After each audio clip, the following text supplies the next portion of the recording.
Good morning, everyone. My name is Abraham McIndrolo, and today I have the pleasure of attending the HESG conference, which is taking place in Sheffield.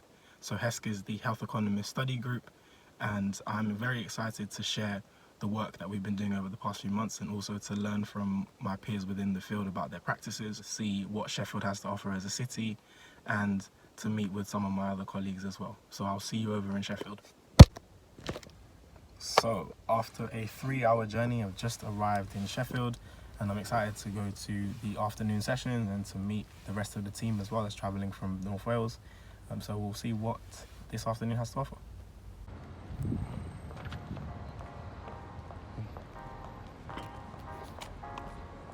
During the break after the first session, we received our room numbers and our key cards so that we could get settled in.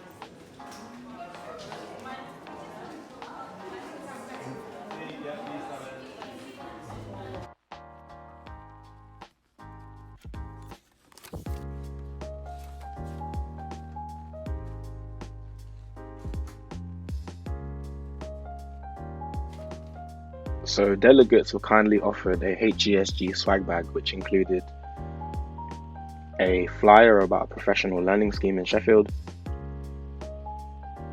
a notebook and pen for note-taking, some Henderson's relish, a dessert spoon, and some drinks tokens for the social events. During the conference, the parallel sessions ran between 4 rooms. Each room corresponded to a band which was from Sheffield, so there was Def Leppard, the Human League, Pulp, and the Arctic Monkeys. The conference day started roughly around 9:30 and it ended about 4:30, depending on what sessions were planned for that day.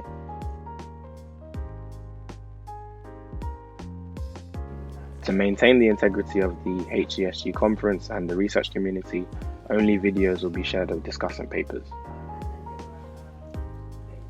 So after the parallel sessions wrapped up for the day, we went to Kelham Island Museum for the plenary session.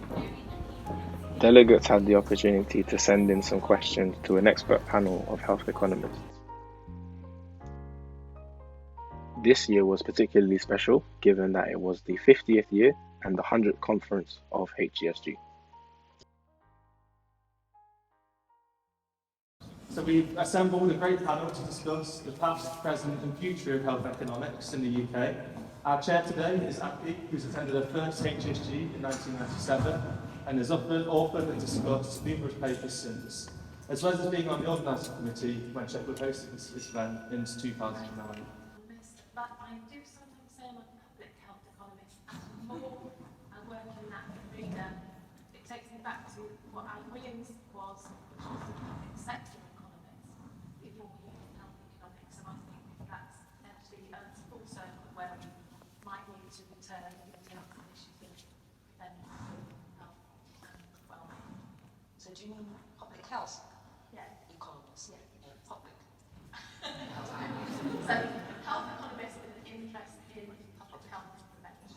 I mentioned Alan Williams once already. I think it's appropriate, given that we're looking backwards and forwards. I think if many of you know the plumbing diagram, and I think that actually encompasses an awful lot of health economics, and it could be developed. Maybe it's time we develop that and thought about other areas, moving into well-being, moving into education a bit more. But I don't think we need to abandon and put ourselves in a silo. Work with people who enjoy working with. Publish it. What? Yeah, but would you still call it health economics? I think I would. Or public health No, economics? I think I would call it health economics, but I don't know that it has to have boundaries because actually we're restricting ourselves too much. It seems fairly robust to economic cycles, and we're going into a period of austerity, and I just wonder whether that will have to defend it. I very much see the NHS still here in 20 years' time. But I think that it is going to be a case of more of the inverse care law, which was developed by a Welsh GP, Julian Tudor Harkness, this idea that we are just going to see people with less health literacy getting less, because it's going to potentially take a decade. And so it's just going to be a problem of those who get and can ask and are health articulate will carry on getting what they need, and there'll be people who don't get what they need. So I worry a bit about that. I'd like to thank you, panel.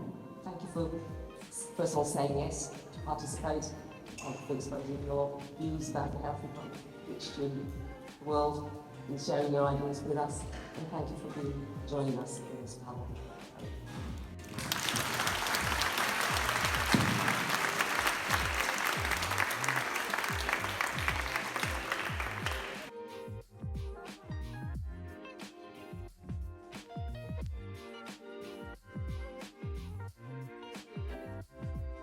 So after dinner, we went to the downstairs part of Kelham Island Museum, and we were able to socialise, and we even had a bit of ice cream for dessert.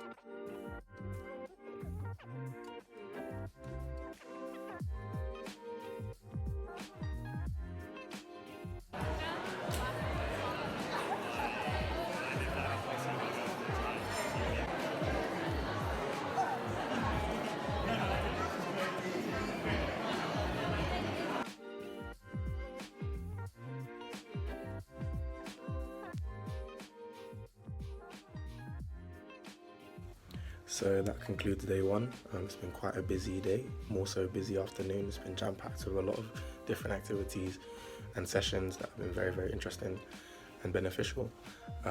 So it's time to go to bed, and I'll see you tomorrow morning.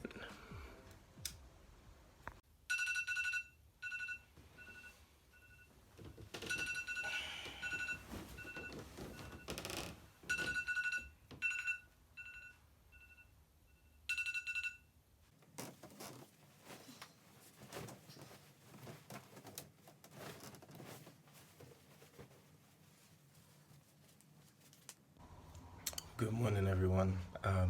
Just had a good night's sleep, ready for the new day ahead. Today's Thursday, second day of HESG. I will be presenting my findings via a poster presentation today, and I'm also looking forward to the HESG annual meeting and also the other sessions ahead. But first, given that I'm quite interested in well-being and exercise, we're going to go to the gym. So follow me.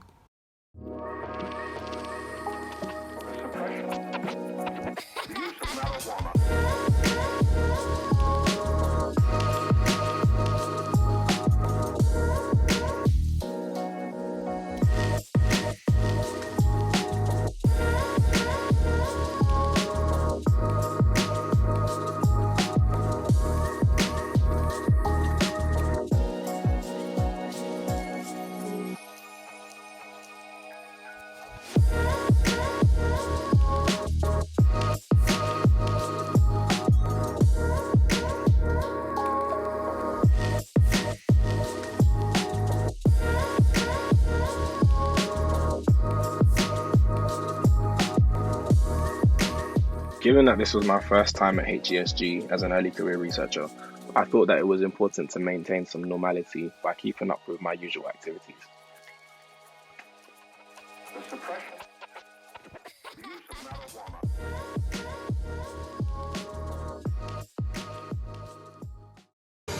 Everyone, look who I just saw in the gym. It's Rachel. She's just gone on a run this morning and she thought she'd join us in the gym. Yeah, I'm not going to keep up with Abraham. The weights are way too big. But it's nice here. It's a good gym and Sheffield's really good. So, yeah, good start to the day. Right.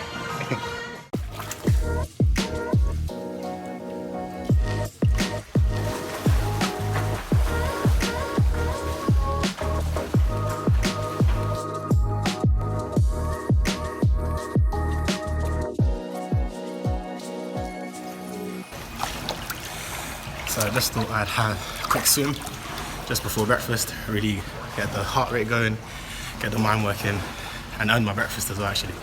So after a quick swim, I'm gonna go get some food and then get ready to sit into the first sessions.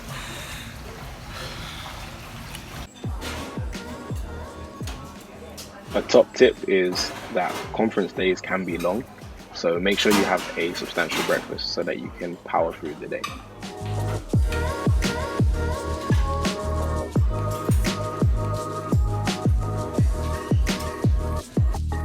The time is now 9:30, 9:25 even, and I'm getting ready to go to the first session. So HESG is different to other conferences given that if your paper is selected, it's not you discussing. There's a chair of your session and there's also a discussant as well.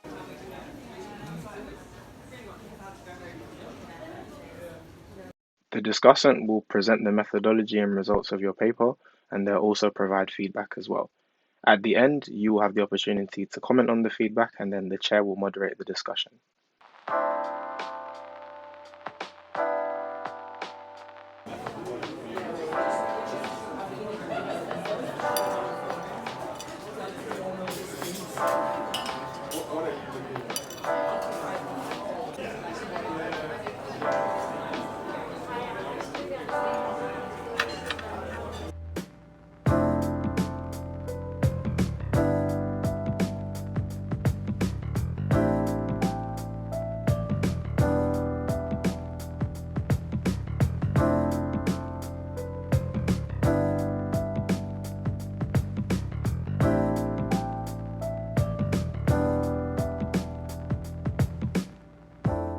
During the coffee break of day 2, there was the poster session, so some of us were able to present our research findings to the rest of the delegates.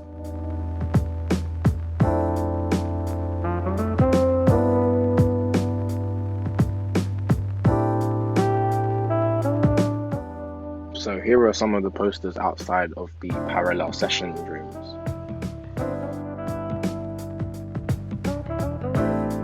If it is your first time attending HESG as an early career researcher, I would recommend doing the poster session so that you can ease yourself in, but also receive some feedback for the research that you've been working on.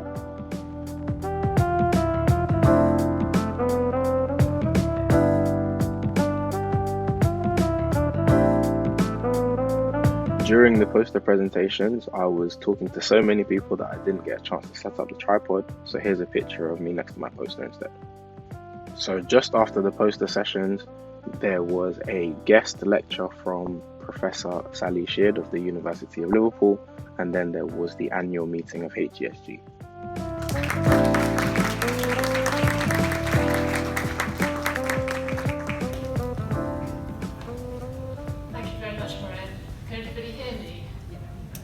This isn't just about recognition of the achievements of women economists. It's about ensuring a system that allows women a fair chance of developing their full potential. It requires constant effort to ensure a level playing field, acknowledging that the reduction in opportunities for those who take time out for careers, of their careers for caring, for families, but now increasingly for elderly parents as well. It requires acknowledging that women who've taken this path may take longer to accumulate the CV and the publication record that would make them visible in types of quantitative analysis that underpin not only REF but promotion. Printed by the University of Chicago Press. It featured 54 late great economists. Only one was a woman, and it was Joan. She was born into an upper middle class family. She was educated at St Paul's School in London, and she went to Girton at Cambridge in 1922 to read economics. She graduated in 1925, and in the same year she got married. So several themes reoccurred in the interviews I conducted for this study. First, around the reasons for women not choosing economics as a discipline, as a profession. There is a convenient trope that girls put off maths at school and that economics is maths-based. It's still seen in some places as a male-dominated and combative profession. But my interviewees also recognise the common enablers in the subdiscipline. that visibility of female role models, how that they then attract other successful women to their places of work. The fact that health economists form their own units, often outside of economics departments, I think is also critical to allowing women to feel comfortable and flourish. So there are still, I think, significant challenges to overcome, especially for women economists in academia. These include scarcity of permanent contracts, the use of zero-hour contracts. Women haven't traditionally found it easy to change institution, particularly if they've got children in school or partners tied to places of work. Women are still, despite recent opportunities for training, often less eager to take opportunities to do media work and parliamentary inquiries. This has to change, especially when we're still being presented with evidence of how women's health needs are less researched, less prioritised by services. Whether it's the exclusion of women from clinical trials because they have inconvenient fluctuations in hormones, or because standard PPE doesn't fit female bodies. These are issues that need female champions to voice them.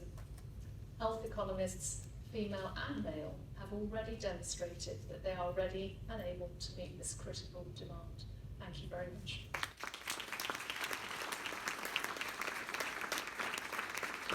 But a lot of progress for women. How do we make sure that the issues of race are really effectively addressed? And the second thing I'd just draw attention to is we help fund Discovery Economics, and I don't know who here knows of Discovery Economics, but Discovery Economics is a programme that sits within the Royal Economic Society, which is designed to aimed at young people at school making choices about subjects. And our goal at the Health Foundation is to make sure that young people understand that health economics, that there is a thing called health economics, and that economics is not just about the city, it's not just about interest rates, it's about some of the most important issues that affect society. Great book, I'm sure you're well aware of it, called Invisible Women, Data Gaps in a World Designed for Men. And it has a chapter on it all about clinical trials, and that, clinical trials are all about power, aren't they? And then often if we join those studies, our power, which is often underpowered, is determined largely pragmatically on the power. And it is rare, I think, still to see really robust modelling or a distinction by gender, and the same arguments go, Anita, you're quite right, by race.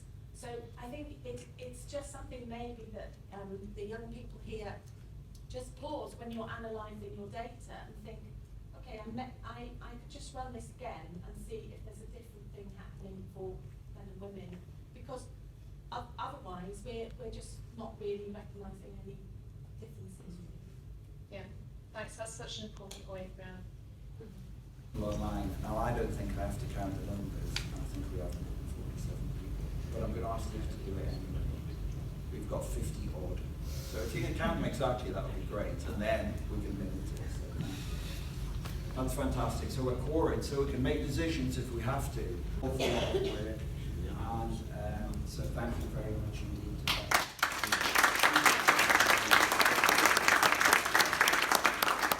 Okay, so I think we're done. Thank you all for coming. So that is the end of the sessions for today. Just about to have a little bit of free time before we go over to Cutler's Hall to go and have our dinner and enjoy the evening with the rest of the delegates.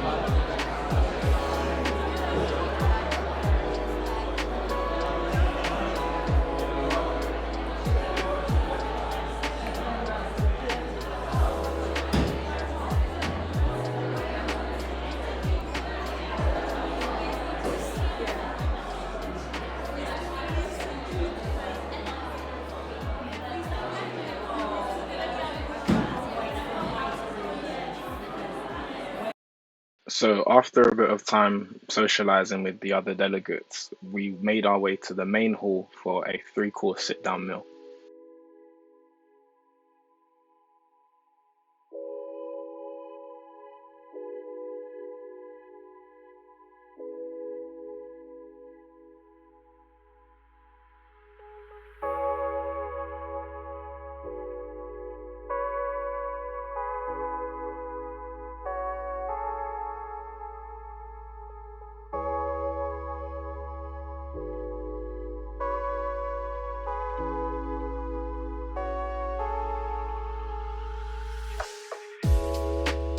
After the meal at Cutler's Hall, there are a number of delegates that went to the forum to grab a drink.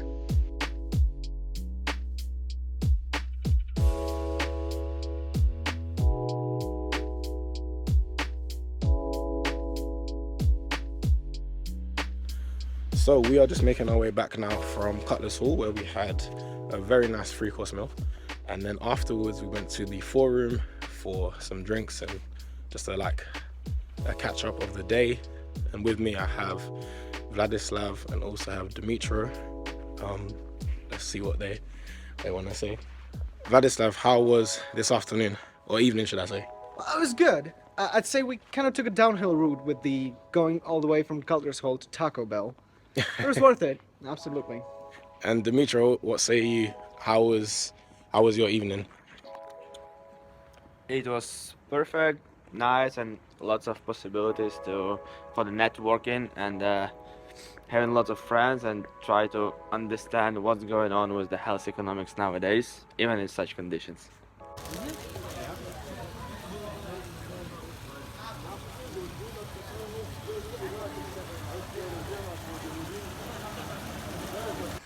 Good morning, everybody. It's day 3 of HESG.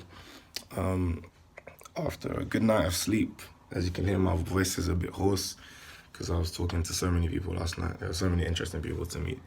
I wasn't able to make it around everyone, but today I'm going to try and at least bridge the gap. Just before going downstairs, I'm going to quickly get in a quick gym session. And then afterwards, I am going to have some breakfast and then go and attend the remaining sessions. Today, I'm chairing a discussion, which I'm looking forward to because it's linked to what I'm interested in. It's mental health. So going to be a session that is around mental health. So, get ready to come around with me. See you in a second.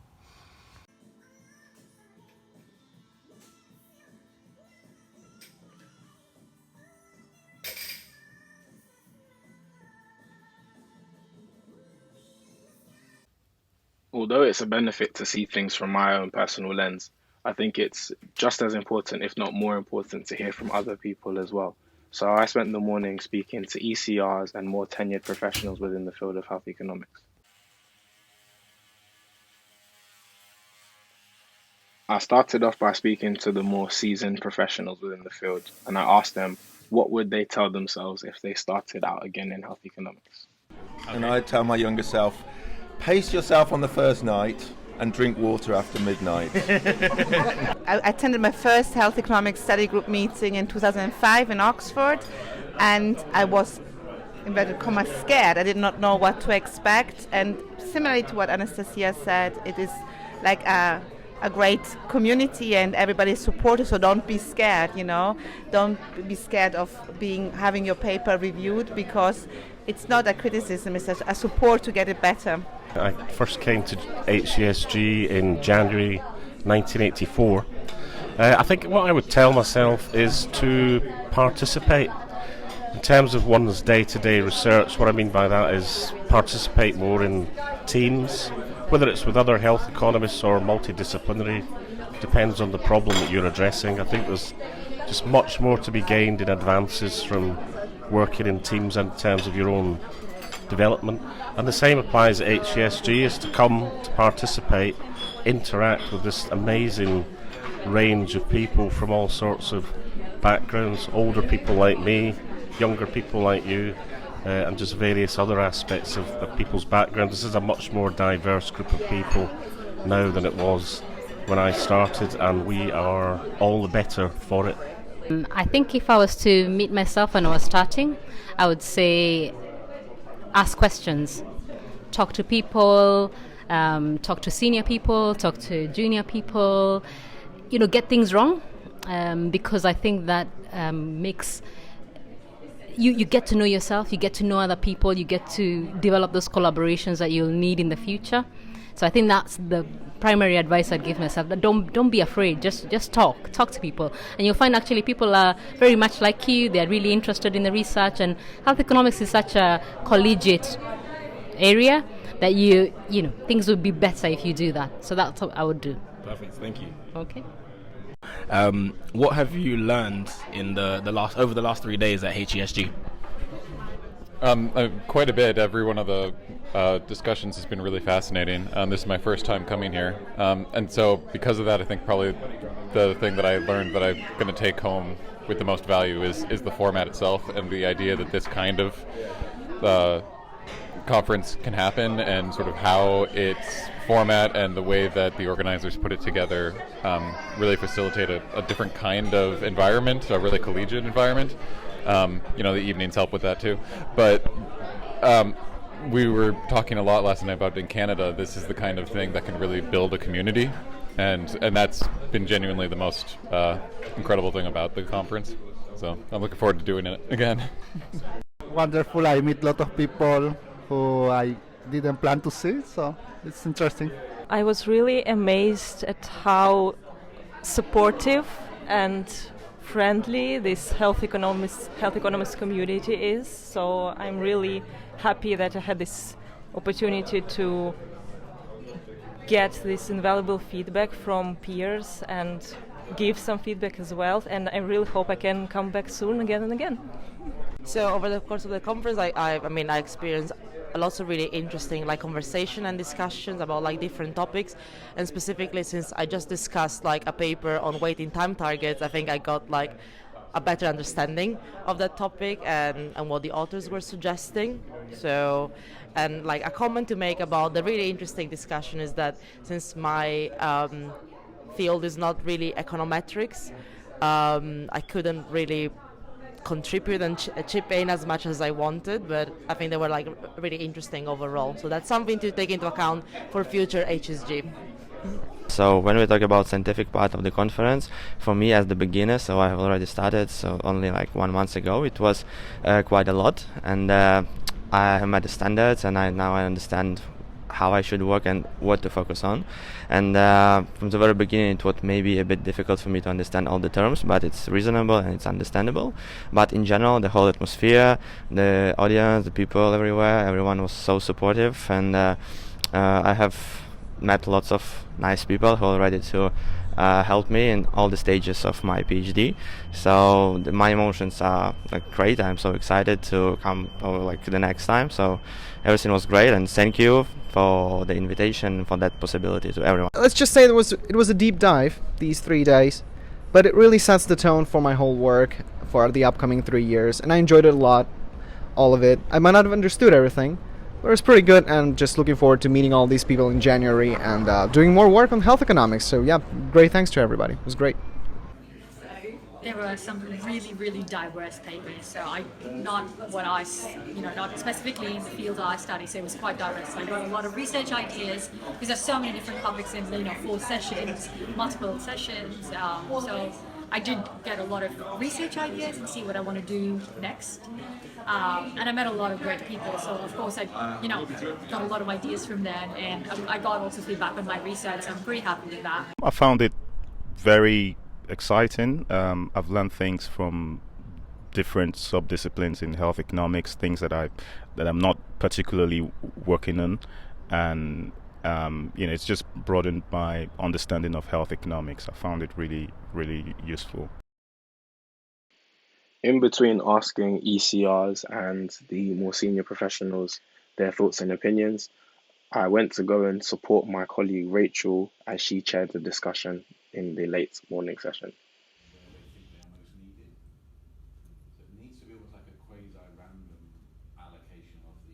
And second, you know, this is exactly the sort of paper we should have at HESG. It's fairly early on, work in progress. So immediately after Rachel's session, it was now my turn to chair. So here are some video extracts from that session. Very easy to follow. So first I'd like to hand over to Leo. Do you have any points that you'd like to respond to? I'll start with I know you mentioned that within this context of within the paper, it's the GPs who are the gatekeepers for mental health care. Okay, so we have just finished another session, the last session of the day. I was the chair of this session, and I have with me the discussant, who is Ellen. And where are you from, Ellen? University of Sheffield. And how was it being a discussant for the first time at HESG? It's quite nerve-wracking, but actually when I did it I realised how sort of useful it is having everybody else there to aid with the discussion, and sort of how important that these discussions are for progressing your work and helping you give you direction. And yeah, so I think I would definitely bring my own paper to HESG at some point in the future to get everybody's feedback and sort of help guide my research in the future.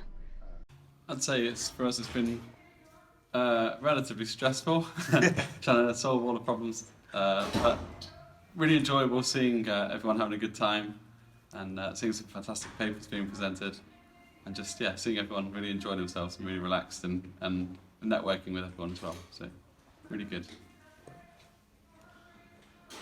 So we've had some great feedback, and it sounds like everyone's had some really good discussions and shares with their work, which is always really positive to see. A lot of friendly faces who we've not seen for a few years have made it back, and I think they've really enjoyed it, and we've enjoyed ourselves.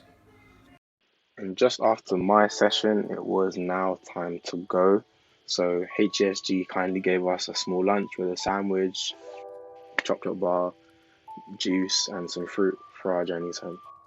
So as a health economist, it would be remiss of me to not report my findings. So my aim was to share my immersive experience of the conference proceedings from my personal lens. I used a video ethnographical study design, and there were 187 participants from across the UK, Canada, US, and Australia, to name a few countries. It was 3 days of stellar idea sharing and advice. I have now a larger network of health economists that I can collaborate with, and I saw that active participation usually results in growth. I went to parallel sessions that were mostly related to my research interest, but it's also worth going to see research that is new to you as well. If it is your first time, make sure that you use the coffee breaks to speak to new people, learn about their research interests, but also learn about who they are outside of health economics. So all in all, I found that the conference was well run. They were friendly and helpful organisers, and it was really beneficial to me as an ECR. Limitations of the study design, however, is that it's only predominantly seen from my perspective, and also the reporting methods are somewhat long.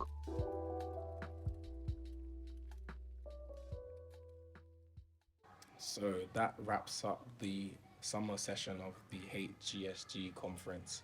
It's been a great few days and a great conference. I've learned a lot, and there's a number of things that I'll be able to implement in my research practice now, but it's also reassuring to see that what I'm working on is novel and also pertinent.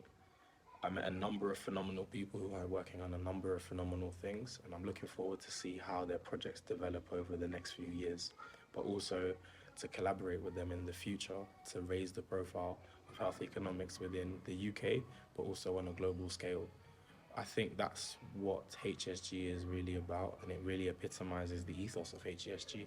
It's this coming together, this community that is able to share ideas and also critique each other in a positive manner, but also encourage each other when the time comes as well. And for those that have never been to HESG, I would thoroughly recommend it. I really enjoyed myself, and I would love to return. And all that there's left for me to do is to sign out. So this is Abraham from Sheffield, and I'll see you next time.